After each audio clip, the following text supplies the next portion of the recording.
మీ family future కు safe investment అంటే లాండోరా the valley, కంది, హైదరాబాద్. నమస్తే, వెల్కమ్ టు సుమన్ టీవీ. నేను మీ సాయి భైరి. సూపర్ సాటర్డేలో రెండో మ్యాచ్ ఈరోజు ఎస్ఆర్హెచ్ వర్సెస్ సిఎస్కే మధ్య జరగబోతుంది. మన హైదరాబాద్లో ఉప్పల్ స్టేడియం వేదికగా జరగబోతున్న ఈ మ్యాచ్లో ఎవరు గెలుస్తారు, ఏ రకంగా ఉండబోతుంది ఆట, దీనికి సంబంధించి మాట్లాడదాం. మనతో పాటు స్పోర్ట్స్ అనలిస్ట్ సిహెచ్ వెంకటేష్ గారు జాయిన్ అవుతున్నారు. సార్ నమస్తే. సార్ నమస్తే సార్. సార్, హైదరాబాద్లో మరొక క్రికెట్ హంగామా అని చెప్పొచ్చు. ఎందుకంటే ఒకవైపు ధోని, ఒకవైపు సన్ రైజర్స్ టీము రెండు కూడా తలపడబోతున్నాయి. ఎలా ఉండబోతుంది మ్యాచ్? యా, సదరన్ డర్బీ, రెండు సదరన్ టీమ్స్ ఆడుతున్నాయి. చాలా ఇంట్రెస్టింగ్ ఉంటుంది. ముఖ్యంగా ఏంటంటే చెన్నై మొదట్లో చాలా హోప్లెస్గా కనిపించిన, ఇప్పుడు బాగా పికప్ అయింది Chennai team.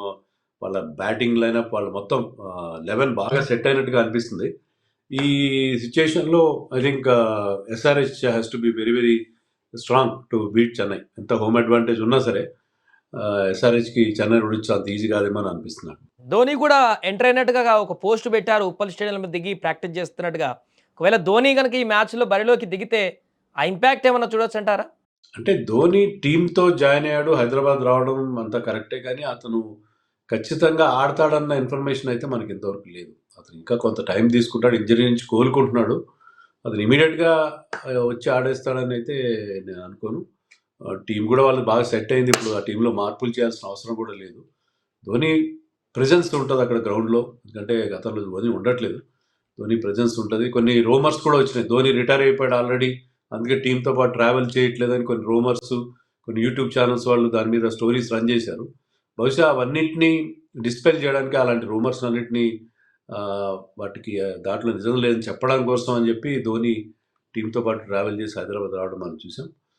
But I don't think Dhoni will play in the match. So Dhoni ఇప్పట్లో ఇమీడియట్గా వస్తాడని అయితే నాకైతే అనిపించట్లేదు. రైట్ సార్, రెండు టీంల యొక్క బ్యాటింగ్ బలాలను కనుక చూస్తే ఏ జట్టు ఎక్కువ స్ట్రాంగ్గా ఉంది బ్యాటింగ్ లైనప్లో? SRH batting is very strong. మనకు తెలుసు కదా, అభిషేక్, ట్రావిస్ హెడ్ వాళ్ళిద్దరు ఉన్నారు. ఇషాన్ కిషన్ సూపర్ ఫామ్లో ఉన్నాడు, క్లాసన్ ఫామ్లో ఉన్నాడు. క్లాసన్ అండ్ ఇషాన్ ఇద్దరు కూడా ఆరెంజ్ క్యాప్ రేస్లో ఉన్నారు. ప్లస్ నితీష్ రెడ్డి కానీ సలీల్ అరోరా వీళ్ళు కూడా మంచి క్యామియోస్ ఆడుతున్నారు. సో ప్రస్తుతం బ్యాటింగ్ బాగా సెట్ అయింది, బాగా సెట్ అయింది బ్యాటింగ్. బౌలింగ్ కూడా మనకి ఎప్పుడైతే ఈ కొత్త కుర్రాళ్ళు ఇద్దరు బాగా బౌలింగ్ చేస్తారు, లాస్ట్ మ్యాచ్లో మీకు ప్రఫుల్ హింగే అండ్ సాకిబ్ హుస్సేన్, బౌలింగ్ కూడా బలపడినట్టుగా అనిపిస్తుంది. శివాన్ కుమార్, హర్ష్ దూబే అయితే మొదటి నుంచి బాగా చేస్తున్నారు, యశాన్ మలింగా. సో ఈవెన్ మధుశంక కూడా టీంతో చేరినట్టుగా ఉన్నాడు. మధుశంకర్కి ఇమీడియట్గా టీంలోకి రాకపోవచ్చు. బట్ ఐ థింక్ ఎస్ఆర్హెచ్ ఇప్పుడు చాలా స్ట్రాంగ్ పొజిషన్లో కనిపిస్తుంది. ఒకటేంటంటే ఈ కొత్త బౌలర్స్ ఇద్దరు ప్రఫుల్ అండ్ సాకిబ్, వాళ్ళు సెకండ్ మ్యాచ్లో కూడా ఫస్ట్ మ్యాచ్లో చూపించినంత ఇంపాక్ట్ చూపిస్తారా అనేది ఒక క్వశ్చన్ మార్క్. ఇక్కడ ఫస్ట్ మ్యాచ్లో వాళ్ళు ఒక సర్ప్రైజ్ ఎలిమెంట్గా వాళ్ళు బ్యాట్స్మెన్ని ఇబ్బంది పెట్టారు, కానీ ఇప్పుడు వాళ్ళ బౌలింగ్ స్టైల్ని మిగతా టీమ్స్ అన్ని కంప్యూటర్ అనలిస్టులు అందరూ బాగా స్టడీ చేస్తున్నారు. సో సెకండ్ మ్యాచ్లో కూడా వాళ్ళు అదే రకమైన ఇంపాక్ట్ క్రియేట్ చేస్తారా లేదని we have to wait and see. So అలాగే ఇక్కడ ఉప్పల్లో జరుగుతుంది కాబట్టి మ్యాచ్ ఎంత స్కోర్ ఎక్స్పెక్ట్ చేయొచ్చు? అండ్ టాస్ గెలిచిన టీం బ్యాటింగ్ ఎంచుకుంటుందా, బౌలింగ్ ఎంచుకుంటుందా? ఏ టీంకి అడ్వాంటేజ్ ఉంటుంది మొదట బ్యాటింగ్ చేస్తే? టాస్ గెలిచిన టీం దాన్ని అడిగితే ఆ పిచ్ని బట్టి ఉంటుంది, మనకి ఖచ్చితంగా చెప్పలేం. ఎందుకంటే ఉప్పల్లో ప్రతిసారి మనకి హై స్కోర్స్ రావట్లేదు. ఒకప్పుడు ఏంటంటే 280, 290 ఆ లెవెల్లో మనం మాట్లాడుకున్నాం, కానీ ఇప్పుడు ఏంటంటే అంత హై స్కోర్స్ రావట్లేదు. కాబట్టి పిచ్ని బట్టి ఉంటుంది. పిచ్ కనుక బాగా out and out batting friendly pitch ఉంటే కనుక టాస్ గెలిచిన టీం ఏమైనా ముందుగా బ్యాటింగ్ తీసుకునే అవకాశం ఉంది. లేని పక్షంలో చాలా టీమ్స్ చేజ్ చేయడానికి ఇష్టపడతాయి. చేజింగ్ మనం ఇప్పటివరకు జరిగిన మ్యాచ్లు చూస్తుంటే ఎక్కువ మ్యాచ్లు చేజ్ చేసే టీమ్సే గెలిచాయి, ఫస్ట్ బ్యాటింగ్ టీమ్స్ చాలా తక్కువ గెలిచాయి. బట్ ఎస్ఆర్హెచ్ విషయానికి వస్తే SRH always likes to bat first batting చేసి పెద్ద స్కోర్ బోర్డు మీద పెట్టడానికి ఇష్టపడుతుంది. అలా ఎస్ఆర్హెచ్ కెప్టెన్ ఇషాన్ కనుక టాస్ గెలిస్తే ముందుగా బ్యాటింగ్ తీసుకుని ఆశ్చర్యపోవాల్సిన అవసరం లేదు. బౌలింగ్ డిపార్ట్మెంట్తో పోలిస్తే ఎలా ఉందంటారు రెండు టీంలకి? ఎస్ఆర్హెచ్ బౌలింగ్ గురించి మనం ఆల్రెడీ మాట్లాడుకున్నాం. చెన్నై విషయానికి వస్తే వాళ్ళకి ఒక పెద్ద బ్లో ఏంటంటే Khalil Ahmed ruled out. Khalil Ahmed last మ్యాచ్లోనే అతనికి ఇంజరీ అయింది. సో అతను ruled out of this IPL. అది వాళ్ళకి పెద్ద బ్లో, ఎందుకంటే అతను న్యూ బాల్తో కానీ డెత్లో కానీ చాలా మంచి బౌలింగ్ చేసి ఎక్స్పీరియన్స్డ్ క్యాంపెయినర్. బట్ ఏంటంటే వాళ్ళు మిగతా బౌలర్స్ బాగా కలిసి వస్తున్నారు. Anshul compose is doing a very good job. Jamie vote on కానీ, తర్వాత వాళ్ళ స్పిన్నర్స్ కూడా నూర్ అహ్మద్ చాలా మంచి ఫామ్లోకి వచ్చాడు, అకీల్ హుస్సేన్. సో వాళ్ళు ఖలీల్ ప్లేస్‌లో మరొక ఇండియన్ బౌలర్‌నో, ఒక ఫారిన్ బౌలర్‌నో ఆడించుకోవాల్సిన అవసరం ఉంది. సో ఆ విషయంగా వాళ్ళు they have to pick a good replacement for Khaleel.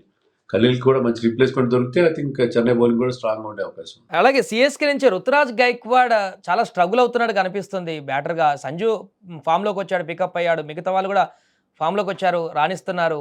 But Ruturaj Gaikwad ఎందుకు ఈ రకమైనటువంటి ప్రదర్శన చేస్తున్నాడు? ఏమైనా ఒత్తిడి పడుతుందంటారా కెప్టెన్సీగా? రుతురాజ్ ఫామ్ చాలా పెద్ద ఆందోళనకరంగా తయారైంది వాళ్ళకి. ప్రతి మ్యాచ్ ఫెయిల్ అవుతున్నాడు. సో రుతురాజ్ ఏంటంటే నన్నడిగితే నంబర్ 3లో ఆడాలి. ఓపెనర్‌గా ఆడకుండా ఆయుష్ మాత్రే is in great form. Ayush Mhatre, Sanju Samson open చేస్తే వాళ్ళిద్దరి కాంబినేషన్ బ్రహ్మాండంగా ఉంటది. వాళ్ళిద్దరు ఓపెన్ చేసి Ruturaj should bat at number 3. దానివల్ల ఏంటి న్యూ బాల్‌ని ఫేస్ చేసే అవకాశం ఉండదు.